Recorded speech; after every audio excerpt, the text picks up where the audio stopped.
السلام علیکم دوستو، آج کی اس ویڈیو میں ہم ایک بیوی کے شوہر پر کیا کیا حقوق ہوتے ہیں اس کے بارے میں بات کریں گے۔ ویڈیو کو اینڈ تک ضرور دیکھیں اور چینل کو سبسکرائب کریں۔ اسلام میں بیوی کے حقوق کو بہت اہمیت دی گئی ہے اور انہیں دو بڑے حصوں میں تقسیم کیا گیا ہے: مالی حقوق اور غیر مالی حقوق۔ شوہر پر انہیں پورا کرنے کا فرض ہے تاکہ گھر کا نظام خوشگوار رہے۔ سب سے پہلے ہم بات کریں گے مالی حقوق کے۔ مہر کا حق، یہ وہ رقم یا مال ہے جو نکاح کے وقت شوہر اپنی بیوی کو دیتا ہے۔ یہ بیوی کی اپنی ملکیت ہوتی ہے اور اس پر کسی اور کا کوئی حق نہیں ہوتا۔ نان و نفقہ، بیوی کی رہائش یعنی رہنے کی جگہ، کھانا اور پہننے کے کپڑے کا پورا خرچہ شوہر کے ذمہ ہوتا ہے، چاہے بیوی خود امیر ہی کیوں نہ ہو۔ نفقہ دینا شوہر پر ہی فرض ہوتا ہے۔ الگ رہائش، بیوی کا یہ حق ہے کہ شوہر اسے ایک ایسی رہنے کی جگہ، کمرہ یا گھر دے جہاں اس کی پرائیویسی یعنی اس کا پردہ اور اس کا سکون محفوظ ہو سکے اور شوہر کے گھر والوں کی مداخلت اس میں بالکل بھی نہ ہو۔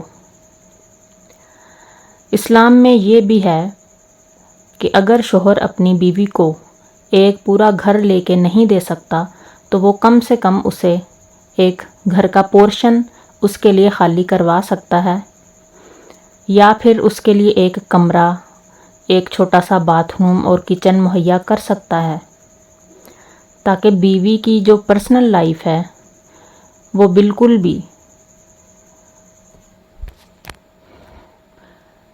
بھی کسی قسم کی پرائیویسی جو ہے وہ بیوی کی خراب نہ ہو۔ دوسرے نمبر پہ غیر مالی اور اخلاقی حقوق آ جاتے ہیں۔ اس میں حسن سلوک آ جاتا ہے۔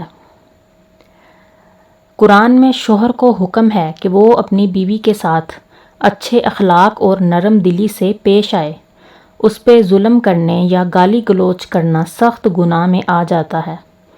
حفاظت اور عزت، بیوی کی آبرو، عزت اور جان و مال کی حفاظت کرنا شوہر کی ذمہ داری ہے۔ شوہر پر لازم ہے کہ وہ بیوی کے رازوں کو چھپا کے رکھے۔ دینی تعلیم و تربیت، شوہر کا فرض ہے کہ وہ بیوی کو اسلام کے بنیادی احکامات یعنی نماز، روزہ، پردہ وغیرہ سکھائے یا اس کے لیے تعلیم کا انتظام کر دے۔ عدل و انصاف، اگر کسی شوہر کی ایک سے زیادہ بیویاں ہیں تو ان کے درمیان وقت بتانے، خرچے اور رہائش میں انصاف کے ساتھ پیش آئے، یہ بھی اس کا فرض ہے۔ زوجیات کا حق یعنی جنسی تعلقات، بیوی کا یہ فطری اور شرعی حق ہے کہ شوہر اس کی جسمانی اور جذباتی ضروریات کو پورا کرے۔